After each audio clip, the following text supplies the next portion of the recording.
రాజారెడ్డి గారిని చంపేశారట. ఎందుకు చంపారో, ఏ విధంగా చంపారో నాకంటే మీ అందరికీ ఎక్కువగా తెలుసు. నిన్న జగన్మోహన్ రెడ్డి ప్రెస్ మీట్ ఒక అందుకు మంచిదే. ఎందుకు మంచిది అంటున్నానంటే, ప్రతి 5-10 సంవత్సరాలకి కొత్త జనరేషన్ వస్తుంది, యువకులందరూ కూడా వస్తున్నారు.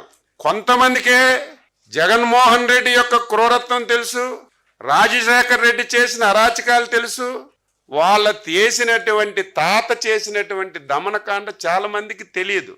ఈరోజు ఆయన మాట్లాడి దాని మీద చర్చకి తీసుకురావడం ఒక శుభ పరిణామం. ఈ సందర్భంగా చర్చ వస్తే వాళ్ళ కుటుంబ నేపథ్యం ఏంటి, వాళ్ళ కుటుంబం ఏ విధంగా పులివెందుల్లో కానీ, కడపలో కానీ, ఈ రాష్ట్రంలో కానీ ఏ విధంగా దమనకాండ చేశారో ఒక్కసారి ఫ్రెష్గా మనం చెప్పుకోవడానికి ఒక అవకాశం వచ్చిందని చెప్పి తెలియజేస్తున్నాను. రాజారెడ్డిని చంపేశారు, చంపిన వాళ్ళని నేను ఏమీ చేయలేదు, ఇదే బెస్ట్ ఎగ్జాంపుల్, నేను మంచివాడినని చెప్పానని మాట్లాడాడు. వెంటనే బాధితుడు పార్థసారథి రెడ్డి ఒక సమావేశం పెట్టాడు. జగన్మోహన్ రెడ్డి గారు, ఆ రోజు మీ తాత, మీ తండ్రి గారు, మీ తాత హత్యలో ఉన్నటువంటి వాళ్ళని ఎవరిని మిగల్చలేదు, అందరినీ వేసేశారు, ఆస్తులు ధ్వంసం చేశారు, బుల్డోజర్లు పెట్టి ఇళ్ళన్నీ కూడా కూల్చేశారు. మిగిలింది ఒక పార్థసారథి రెడ్డి, అది కూడా కర్ర పెట్టుకొని ఊత పెట్టుకొని నడుస్తున్నాడు. అది తెలిసి మాట్లాడావా తెలియక మాట్లాడావా నాకు అర్థం కాదు. మొత్తం ఆ రోజు జరిగిన పరిణామాల్లో ఇన్వాల్వ్ అయిన ప్రతి ఒక్కరిని ఆ రోజు నువ్వు హతమార్చిన విషయం ఈ సందర్భంగా గుర్తు చేస్తున్నాను. రెండవది, ఆ రోజు పులివెందలకి తెలుగుదేశం పార్టీ పక్షాన ఉన్నటువంటి వ్యక్తి ఆ రోజు ఇందులో ఒక బాధ్యుడని నువ్వే చెప్పావు, నేను చెప్పలేదు.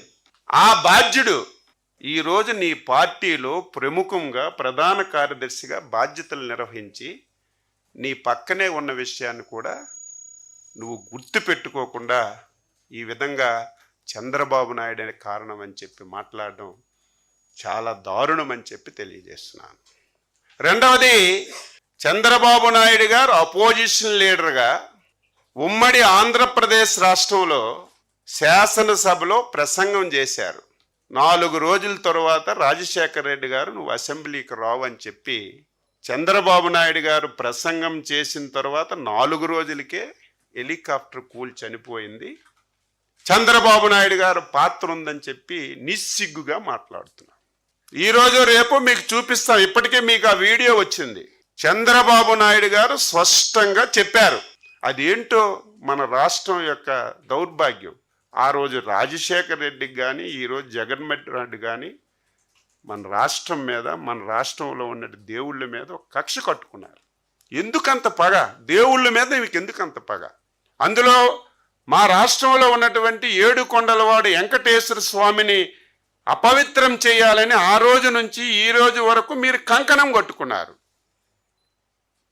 అందులో భాగంగా నీ తండ్రి ముఖ్యమంత్రిగా శాసనసభలో వెంకటేశ్వర స్వామికి 7 కొండల అవసరం లేదు, 5 కొండలని చెప్పి నిండు శాసనసభలో మాట్లాడితే, ఆ సందర్భంలో అపోజిషన్ లీడర్గా నేను వెంకటేశ్వర స్వామికి భక్తుణ్ణి, ఆ ప్రాంతంలో వెంకటేశ్వర స్వామి పాదాల చెందన పెరిగిన వాడిని, వెంకటేశ్వర స్వామికి ఎవరు అపవిత్రం చేసినా సరే ఎవరికి మంచి జరగదు, మేలు జరగదు అని చెప్పి మాట్లాడినటువంటి మాటలు అని చెప్పి తెలియజేస్తున్నాను. దాన్ని వక్రీకరించి నిన్న మాట్లాడాడు. ఇంతెందుకు, రాజశేఖర్ రెడ్డి చావుని ఒక నెల రోజుల ముందే నేను ఇదే ప్లేస్లో పాత్రికేయుల సమావేశంలో చెప్పాను. రాజశేఖర్ రెడ్డి యొక్క మరణంలో అనుమానాలున్నాయి, ఇందులో జగన్మోహన్ రెడ్డి గారి యొక్క పాత్ర ఉంది అని చెప్పి ఆ రోజు ఉన్నటువంటి కాంగ్రెస్ నాయకులందరూ మాట్లాడారు. ఆ రోజు బొత్స సత్యబాబు గారు కూడా మాట్లాడారు. నేను మాట్లాడితే ఆయన ఏడ్చాడు. ఎందుకు ఏడ్చాడో నాకు ఈ రోజుకి అర్థం కావడం లేదు. నేనేం తప్పు మాట్లాడానా? మీ జగన్మోహన్ రెడ్డి లాగా లేనిది ఉన్నట్టుగా మాట్లాడానా? ఉన్నది వాస్తవం. ఆ రోజు నువ్వు అధ్యక్షుడిగా ఏం మాట్లాడావో అదే నేను ఆ రోజు చెప్తే నువ్వు ఏడ్చావు. ఎందుకు ఏడ్చావు? ఈ రోజుకి సమాధానం లేదు. ఎంత మోసం, దగ, ఎంత కుట్ర, ఎంత దౌర్భాగ్యంగా వ్యవహరిస్తున్నాడు ఎగ్జాంపుల్. ఆ రోజు నువ్వే నా తండ్రి సావుకి రిలయన్స్ గ్రూప్ అధినేత ముఖేష్ అంబానీ గారని చెప్పి నువ్వే చెప్పావు. ఆంధ్ర రాష్ట్రంలో ఉన్నటువంటి రిలయన్స్ సంస్థలన్నింటి మీద మీ వాళ్ళందరినీ పంపించి దాడులు చేశావు. ఇది వాస్తవమా కాదా? ప్రజలందరికీ నేను ఈ సందర్భంగా అడుగుతున్నాను. పాత్రికేయులుగా మీరు కూడా ఒకసారి గుర్తుపెట్టుకోవాలి. అచ్చెన్నాయుడు చెప్పింది వాస్తవమా కాదా అని తెలుసుకోవాలి. నువ్వే రిలయన్స్ వాళ్ళ పాత్ర ఉందని చెప్పి దాడులు చేయించి నానా యాతన చేయించి నువ్వు అధికారంలోకి వచ్చిన తర్వాత రిలయన్స్ వాళ్ళని మంచిగా చేసుకొని వాళ్ళు చెప్పిన వాళ్ళకి రాజ్యసభ సీట్ ఇచ్చావా లేదని చెప్పి నేను అడుగుతున్నాను. ఇందులో ఎవరి పాత్ర ఉంది? చంద్రబాబు నాయుడు గారికి ఇందులో ఏం సంబంధం? దీనికి కర్మ కర్త క్రియ నువ్వే.